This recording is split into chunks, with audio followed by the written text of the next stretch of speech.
Greetings and welcome back to room 303 in our Talks with Walt, as we are calling our readings through the deathbed edition of Walt Whitman's Leaves of Grass. We are in the poem by Blue Ontario's Shore, and we are now working with sections 2 and 3. We're going to treat them as a unit. Now I want to challenge you to think about Walt Whitman as not only the wound dresser, and we saw obviously the poem in Drum Taps, but not only a nurse to the afflicted, the injured during the war, but I'm going to make the argument that in this poem, Whitman will identify the poet or the bard as being another kind of wound dresser. A poet who will then help to build what he will call nation announcing itself at the beginning of passage 2. Now our assumptions are that you've been following our stuff at learnstrong.net. Down the left-hand side, Talks with Walt is our playlist. And that from the very first word, come, which was an introductory word. We're going to see this here right away with the nation announcing itself, right? That we've been playing this game now all the way since the very first word, up through and including a set of introductory comments for Blue Ontario, and then we've worked already with, as well, passage number 1. And my hope is that you've been following our stuff already, so that now as we jump into passage 2 and 3, you'll have that background knowledge. Let's jump right into it now with, notice again, the capitalization of the word nation. A nation announcing itself. Now, what's interesting about this is that actually Whitman will be the one announcing the nation, and yet he will say it this way: I, myself, make the only growth by which I can be appreciated, valued. In other words, the poet, the true poet for Whitman, answering, of course, the call of Emerson in his classic essay on the poet, is going to be the poet of the country, announcing the nation. Now, this is important. The nation after the war. That is to say, the theodicy, the sustained theodicy, as we've been talking about it elsewhere in earlier lectures. This answer to the question, why did the war have to happen? It gave birth to this new nation. And of course, that language, we're not unfamiliar with it, with Lincoln's Gettysburg Address.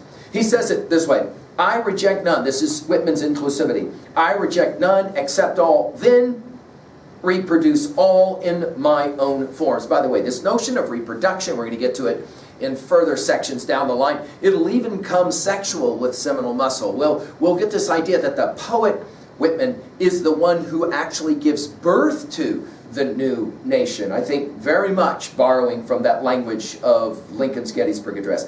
And then he'll say, a breed whose proof, now we're going to talk about America, a breed whose proof is in time and deeds. You've heard about this, great deeds, of course, when we are back at Song of the Open Road. And then we're going to get 11 we's to just provide this sense of community.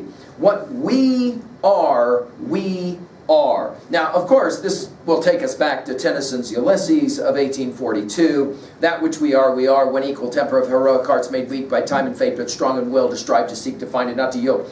That poem, and we've talked at full length about it at learnstrong.net, that poem, I think, stands behind a whole bunch of Blue Ontario's Shore. And notice the way he says it is, what we are, we are. Nativity is answer enough to objections. The word nativity will get used 4 more times in this poem in passage 16.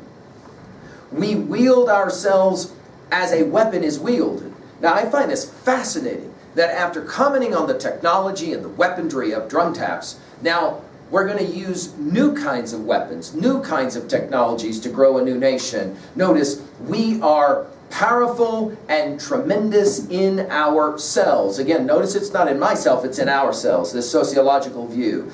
We are executive in ourselves. We are sufficient in the variety of ourselves. We are the most beautiful to ourselves and in ourselves. I mean, here it is, right? A statement of tremendous national pride, following, of course, the horrors of drum taps and memories of President Lincoln in the war. We stand self-poised in the middle, branching thence over the world. Now we're going to get to this over the world stuff with passage 10 in its most powerful instantiation. But I've said this already to you. I think Whitman studied his Declaration of Independence, that precious document of our country, of course, and he knew that document well. Let facts be submitted to a candid world. Jefferson knew the world was watching, and the experiment called America is one that is constantly being watched by the world, and here we are back to it again. Of course, that idea of a city on a hill, a light to the rest of the world, we've seen all of that before in Leaves of Grass. And then, of course, we're going to get our lists. And it's interesting to see the states that he will decide to list. It's always fascinating when he places cataloging. Notice here it's from Missouri, Nebraska, or Kansas, and then he'll say it, laughing attacks to scorn. Now this idea that we are branching makes us immediately think, of course, of leaves of grass, right? And think of lilacs, passage 16, in his word twined, branching, put together.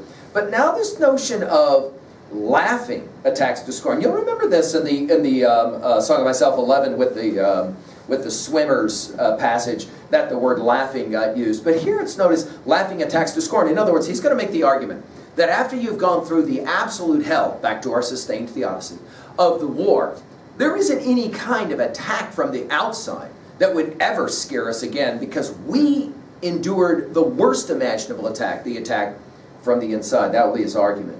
And then he's going to finish passage 2 with some really radical language. I mean, I said to you guys very early on that Leaves of Grass was a radical text. It remains a radical text. Take a look at what he says next. Nothing is sinful to us outside of ourselves. Whatever appears, whatever does not appear, we are beautiful or sinful in ourselves only.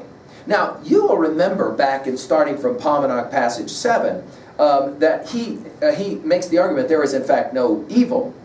And we commented back then about how radical a theological idea that is. But notice, this is not actually theology as he uses the word sinful. What he means here is that we are self-sustaining as a country. There is nothing that can be done to us from the outside that we haven't already done to ourselves from the inside. That's what he means by nothing is sinful to us outside of ourselves. Whatever appears, whatever does not appear, we are beautiful.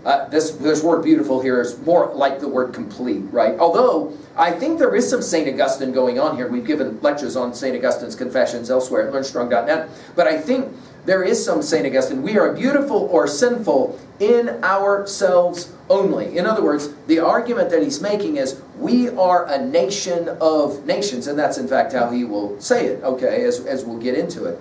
Then, in a parenthetics, he will go to this interesting line, O mother, notice the dash, O sisters dear, if we are lost, no victor else has destroyed us. It is by ourselves we go down to eternal night. Now, if we turn to Norton's quickly, we'll be told that here, as in later references, the nation is personified, representing also democracy, as in sisters, right? And then, of course, we're going to see this as the states, as elsewhere. So the idea of talking directly to the states as sisters, that is to say, as family, I think it's an amazing, amazing little project that he pulls off here. That is to say, we're all in this together as a family. If we are lost, no victor else has destroyed us. We'll never be destroyed from the outside. Whitman says, it is by ourselves we go down to eternal night. Again, the new wound dresser, he's going to make the argument that the only real violence that can be done to us is from within. Of course, this eternal night takes us to Dante. It also, of course, takes us to lilacs and his use of the word night in lilacs, as we pointed it out. We're the only ones who, in the end, can actually bring about our own demise. Of course, this idea of going down is pure Dante for us, no question.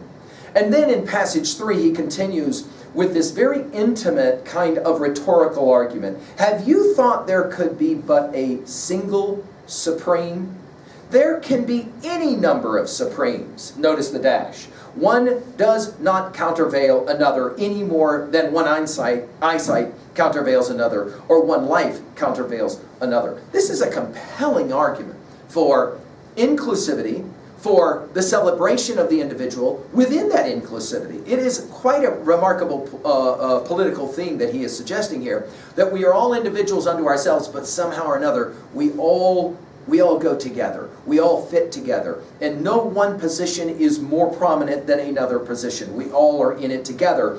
I use the word all several times intentionally because that's exactly what Whitman does. Notice 5 times he uses the word all. The idea then of community, of being together. All is eligible to all. It's fascinating that he would make this argument because, of course, a lot of thinkers after the war are making the argument, wait a minute, when we use this idea of all, that Jefferson used the term, we hold these truths to be self-evident, that all men are created equal. But notice here the word all is eligible to all. In other words, all, as in all, both white as well as black.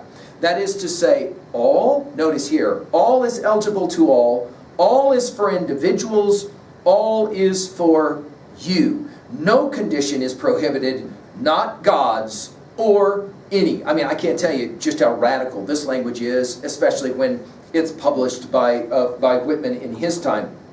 We think, of course, of Song of Myself passage 48, that is to say, nothing, not God, is greater to one than oneself is. But I want to focus on Song of Myself passage 6. All goes onward and outward is the final lines there. So notice we'll continue to play with this idea of all. No condition is prohibited, nor God's or any. And then notice to finish passage 3. All comes by the body.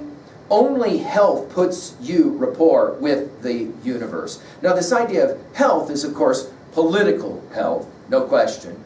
And rapport will take us back to cabin ships at sea, okay? As well as Salut Amant 13, the divine rapport, there it gets used. And this idea of the universe will take us back to, starting from Paumanok 12, all the things of the universe are a perfect miracle. You'll remember that he says there. I love that he uses the word universe here, because that's the key of all. Notice, the last line of passage 3 is one of the more interesting lines. Produce great persons, notice persons capitalized, comma, the rest follows. Now this is a compelling argument. Horace Mann, the great educator, would echo some sentiments very similar. That is to say, you are your education, and whatever your education is, that's what has produced you. If we can produce great persons, then the rest follows. Now, Norton's will give us some information on this set of lines that is fascinating. Norton's tells us that in 1867, the 1867 edition, the following scornful passage, later dropped, was here inserted. Quote, America isolated I sing, I say that works made here in the spirit of other lands are so much poison to these states. How dare these insects assume to write poems for America, for our armies and the offspring following the armies. Now, I think it's compelling to ask A, why he wrote those lines, and then B, why he decided to extract those lines to end this section number 3. Well, what are we going to do with passage 2 and 3? Well, I think that the real key here is that nations, like people, have to learn to be self-sufficient. We have to learn to rely on each other. Interestingly, the argument that the new wound dresser will make is that it took the war to prove to us the necessity of each other, trusting in each other, relying on each other, becoming self-sustaining as a group. Of course, as well, individually self-sustaining as well. At 2b, I love this repetition of all, the idea of unity, the idea that he's going to make that, yes, we are democracy, yes, we do celebrate individualism, but at the same time, we are believers in the democratic ideals. At 3a, I just want to point out that Emerson's self-reliance stands behind the essay. Self-reliance stands behind a whole lot of what's going on here. You'll remember 1841, that essay. We've given full lectures on that essay and almost all of the Emerson essays at learnstrong.net if you'd like to run that to ground. Finally, at 3b, and how can you own a passage like this? Well, how do you understand the idea that all is eligible to all? Is this what we're talking about when we talk about freedom and we talk about equality and justice? How do you read that? And that is to say, Whitman seems to argue that we are as free as we allow ourselves to be. We're reminded, of course, of the Jean-Jacques Rousseau line from Social Contract, man is born free but is everywhere in chains. Certainly we can play that game here with that line as well. How do you read that one? Well, we'll now move on to passages 4 and 5 as a unit. Thank you.